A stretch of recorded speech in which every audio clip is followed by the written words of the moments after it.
आपके पास दो ऑप्शंस है, या तो आप फालतू के काम कर कर अपना वक्त बर्बाद कर लीजिए, या तो अपने वक्त को सही काम में लगाकर अपनी ज़िंदगी बना लीजिए। Hi friends, welcome to all of you on your on YouTube channel maths zone अड्डा। डियर फ्रेंड्स, लास्ट वीडियो में हमने एक्सरसाइज 9.1 का क्वेश्चन नंबर 13 और क्वेश्चन नंबर 14 किया था। आज के इस वीडियो में हम इसी एक्सरसाइज के लास्ट 2 क्वेश्चंस रहते हैं, क्वेश्चन नंबर 15 और क्वेश्चन नंबर 16, उनको देखेंगे। देखिए फ्रेंड्स, विदाउट एनी डिले सीधा क्वेश्चन की बात कर लेते हैं कि क्वेश्चन कहता क्या है। क्वेश्चन नंबर 15 ये कहता है कि एक हाईवे है और एक हाईवे लीड कर रहा है किसकी तरफ, एक टावर की तरफ, टावर के फुट तक जाता है। यानी एक हाईवे है जो कि टावर के फुट तक जाता है और कहता है कि एक व्यक्ति, मान लेते हैं ये ए भी हमारा कोई टावर है और एक व्यक्ति इस टावर की चोटी पर ए पर खड़ा है और खड़ा होकर हाईवे की तरफ देख रहा है। तो देखते हुए उसको नजर आया कि एक कार आ रही है हमारे किसकी तरफ बच्चों, टावर की तरफ। कहता है कि जब वो इस जो व्यक्ति उसको ऊपर की तरफ से नीचे देख रहा था, उसकी आंख से जो एंगल ऑफ डिप्रेशन बन रहा था वो कितना बन रहा था, 30 डिग्री बन रहा था। कितना बन रहा था, 30 डिग्री। तो ये एंगल ऑफ डिप्रेशन क्या बन रहा था, 30 डिग्री बन रहा था। कहता है कुछ समय बाद, यानी कि 6 मिनट के बाद, कहा इसने 6 मिनट लेटर। 6 मिनट लेटर क्या होता है, ये कार धीरे धीरे आगे बढ़ती हुई कुछ और दूरी तय कर लेती है और कहाँ आ जाती है, किसी और पॉइंट पर। फिर कहता है कि इसका एंगल ऑफ डिप्रेशन 30 से बढ़कर कितना हो जाता है, 60 डिग्री हो जाता है। Find the time taken by the car to reach the foot of the tower. तो बताइए, अगर 6 मिनट के बाद, इनको नाम दे देते हैं हम सी और डी। कहता है अगर 6 मिनट पहले कार सी पॉइंट पर थी और 6 मिनट बाद वो कार डी पॉइंट पर चली गई, तो ये बताइए कि वो टावर तक जाने में कितना समय लेगी, यानी ये कार बी पॉइंट तक जाने में कितना समय लेगी। और हमें कुछ भी चीज़ गिवन नहीं है, ना ही height of the tower given है, ना ही कुछ और गिवन है, ना कोई डिस्टेंस गिवन है, हमें ना कोई स्पीड गिवन है, सिर्फ टाइम गिवन है कि टाइम कितना लिया सी से डी तक आने में, 6 मिनट का टाइम लिया। सबसे पहले तो हम मान लेते हैं कि टावर की हाइट कितनी है बच्चों, h है। तो चलिए इस क्वेश्चन को कैसे करेंगे एक बार देख लेते हैं। हमने लेट किया हाइट ऑफ द टावर। क्या लेट किया बच्चों, हाइट ऑफ द टावर कितनी है हमारी, h मीटर हमने मानी। उसके बाद जो हमें गिवन है वो लिख लेते हैं। Time t is equal to 6 minute, या ये सिर्फ ये लिख लेते हैं सीधा कि अगर हम मान ले कि स्पीड ऑफ द कार, क्या मान ले बच्चों, speed of the car is equal to s kilometre per minute या s मीटर पर मिनट। अगर मैंने s स्पीड मान ली कि वो कार, क्योंकि इसने एक वर्ड का यूज़ किया है बच्चों, विद अ यूनिफॉर्म स्पीड, यानी उसकी स्पीड में कोई चेंज नहीं आया। जितनी स्पीड से वो c से d तक जा रही थी ना, उतनी ही स्पीड से d से b तक जाएगी। और टाइम c से d तक जाने में हमें कितना गिवन है, टाइम हमें गिवन है बच्चों 6 मिनट। अब आप कहोगे कि हमें एक रिलेशन पता होता है, डिस्टेंस क्या होती है हमारे पास, स्पीड इनटू टाइम। ये रिलेशन सभी स्टूडेंट्स को पता होगा। तो हम कहेंगे इसका मतलब उसने C से D तक जाने में कितनी डिस्टेंस कवर की, आप कहोगे S into 6, that means 6S distance उसने कवर की C से D तक जाने में।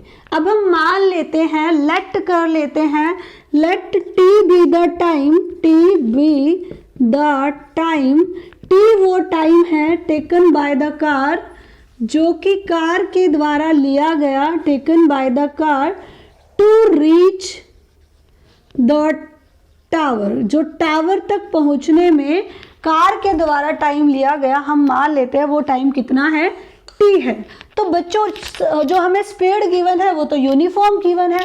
इसका मतलब कि ये जो d से b की डिस्टेंस है ये कितनी रहेगी, सो डिस्टेंस, और आप ब्रैकेट के अंदर डाल दोगे BD की डिस्टेंस क्या रहेगी, आप कहोगे डिस्टेंस वही होती है स्पीड इनटू टाइम, और स्पीड तो यूनिफॉर्म गिवन है, यानी जितनी पहले थी उतनी ही अभी है, बट टाइम में चेंज आया। इस बार हमने टाइम क्या माना, s और मल्टीप्लाई में टाइम t। तो हमारे पास इसका मतलब डिस्टेंस क्या आ गई, ts डिस्टेंस आ गई। ये वाली जो डिस्टेंस है ये कितनी है, ts है। अब आपको पता है हमने अब तक जो ट्रिग्नोमेट्री रेशो लगाए हैं कि अगर हमारे पास कोई एक साइड हो और कोई दूसरी साइड हो तो हम क्या कर सकते हैं, ट्रिग्नोमेट्री रेशो लगा सकते हैं। अभी तक तो हम नहीं लगा सकते थे ना, क्योंकि टाइम गिवन था। ट्रिग्नोमेट्री रेशो तो डिस्टेंस में लग सकता है भाई, अगर हमें इनकी ये पता हो ये यहाँ से कितनी दूरी पर है तभी ट्रिग्नोमेट्री रेशो अप्लाई कर सकते थे। टाइम में हम ट्रिग्नोमेट्री रेशो अप्लाई नहीं कर सकते थे, इसीलिए हमने पहले दोनों डिस्टेंसेस फाइंड आउट की। अब सिंपली जो हम करते हैं वो हम करेंगे, हम कहेंगे इन ट्राइंगल, एक बार हम इसका ये भी दिखा देते हैं। एंगल ऑफ डिप्रेशन है जो कि ये आपका रहेगा 30 डिग्री और ये कंप्लीट आपका रहेगा 60 डिग्री, क्योंकि एंगल ऑफ डिप्रेशन जो होता है हम ऊपर की तरफ भी दिखाते हैं। अब हम दोनों ट्राइंगल्स में वन बाय वन बात करेंगे। सबसे पहले हम ले लेते हैं in triangle A C B, in triangle A C B. A से भी अगर मैं कंप्लीट ट्राइंगल लूं तो आप ये कहोगे कि A B upon B C किसके इक्वल है डियर स्टूडेंट्स, टेंजेंट 30 डिग्री के।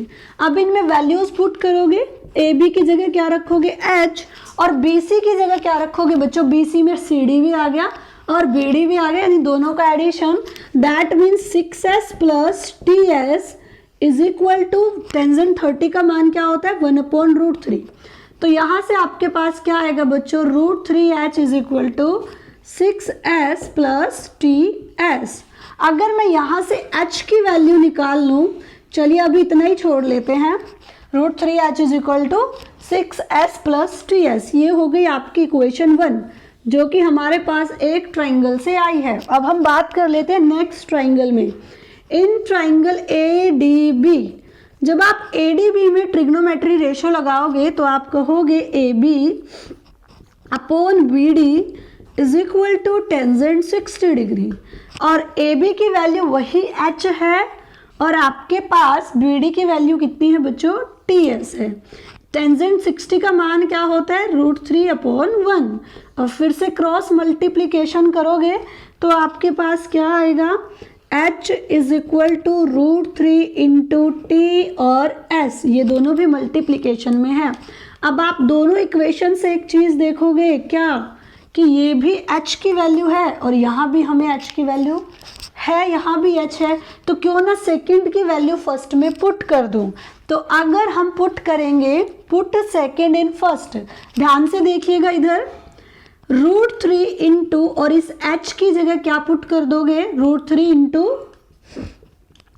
T S, that is equal to 6s plus T S. That means मैंने इस h की जगह ये वाली h की वैल्यू पुट कर दी। अब आप सबको पता है √3 और √3 अगर मल्टीप्लाई में है तो √3 का स्क्वायर हो जाएगा और स्क्वायर से रूट कैंसिल होगा तो आपके पास कितना बचेगा, यहाँ पर खाली 3 बचेगा, और 3 की टी एस से मल्टीप्लाई करोगे तो ये क्या हो जाएगा, 3ts। उधर देखो एक ts और है, उसको राइट हैंड साइड से इधर लेके आएंगे तो क्या हो जाएगा, 3ts minus ts is equal to 6s।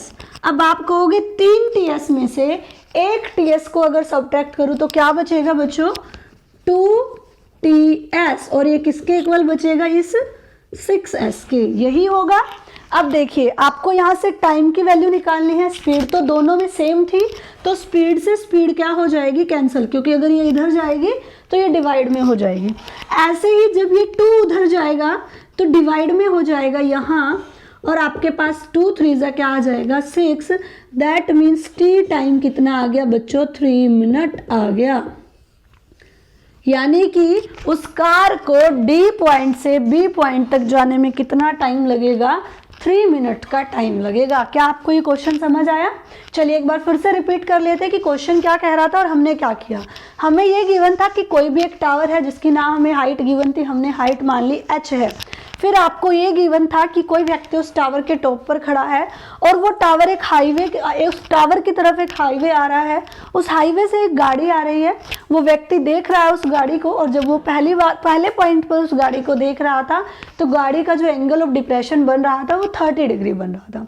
6 minute के बाद वो गाड़ी डी पॉइंट पर आ जाती है।